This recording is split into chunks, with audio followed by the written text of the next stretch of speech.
Hey everyone. Today, we're diving into a text that's about 2,500 years old, and it kicks off with a simple argument that blossoms into this incredible map of human consciousness. And honestly, it all starts with a question you've probably asked yourself a time or two. So let's just jump right in. How many different kinds of feelings are there, really? Is it just the basics like happy, sad, angry? Or is it a lot more complicated?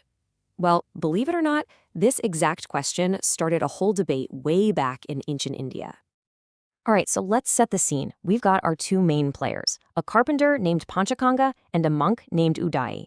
And things get really interesting when the carpenter asks the monk that big question. And he gets an answer he just doesn't quite buy. Okay, so here's the core of their disagreement. The monk, Udai, gives the traditional answer.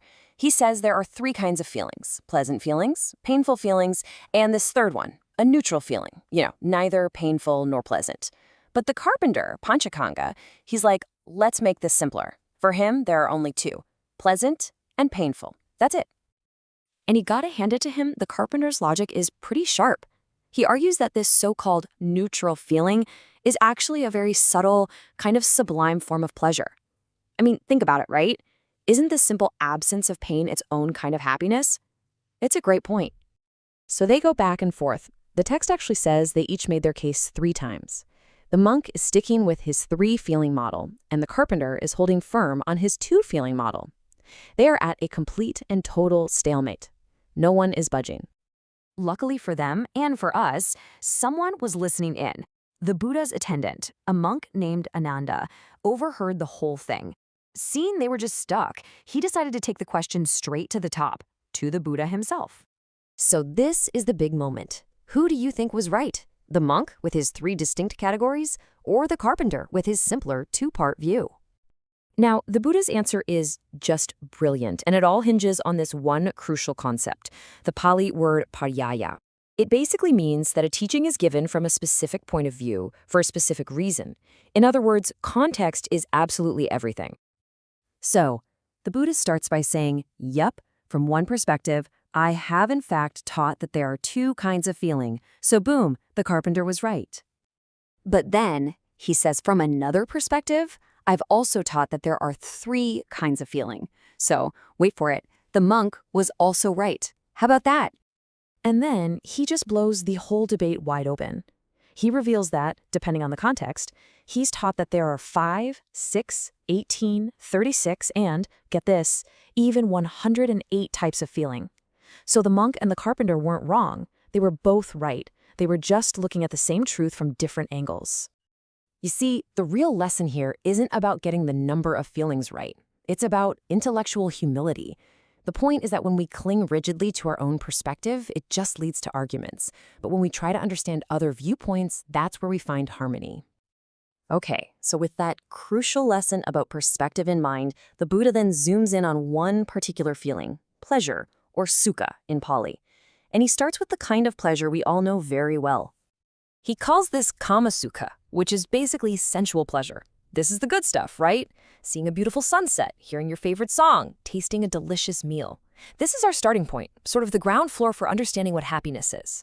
But right after describing this, he throws down a challenge. He asks, is this the best it gets? Is the pleasure from our senses the ultimate goal of life? And his answer is a very firm no.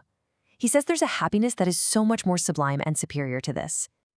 And this is where he introduces this idea that you can think of as a ladder of happiness. It suggests we can actually climb from these everyday sensory pleasures to much more profound states of inner peace and bliss. He calls these higher states the jhanas. These are levels of really deep meditative focus. And with each step you take up this ladder, things get more peaceful, more blissful, and the mind just gets quieter and quieter. But the ladder keeps going, climbing even higher, into states that are honestly hard to even put into words.